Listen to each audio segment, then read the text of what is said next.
با مقصد دستگیری از سیاست اجتماعی مملکت با پیشنهاد مقامات اجرایی حکومت دولتی ناحیه واسع بخشیدین تنظیم عنعنه و جشن و مراسم‌ها در دوره قانون جمهوری تاجیکستان درباره تنظیم عنعنه و جشن و مراسم‌ها در جمهوری تاجیکستان با دستگیری صاحبکار محلی اویلای شاکرов برای باشندگان خانه اینترنت بیماری‌های روحی ناحیه واسع کمک خیریوی رسانیده آنها بر روز جشن وحدت ملی راست آمد.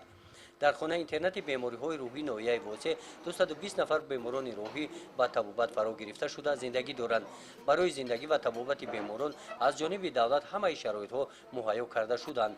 در این روز برای باشندگان خانه اینترنت دسترخوان عیدانه گشوده شده، خوراک نصف روزی عبارت از طعام‌های ملی پیشنهاد کرده شدند. همین تشبث جناب عالی هست که امروز مردم برای آبادی و برای پیشروی و برای این قدر یک مثال دست یکدیگر را گرفتن همه همین تشبث جناب عالی هست. خدا خیرشان بدهد که بسیار کارهای خوبی انجام داده ایستادند. بعد خوراک نصف روزی برای بریدگی خاطر باشندگان در خانه اینترنت کنسرت عیدانه برگزار گردید. اویلای شاکرov در این سال مراسم‌های دوم می شود که با عیادت باشندگان خانه اینترنت بیماری‌های روحی آمدند.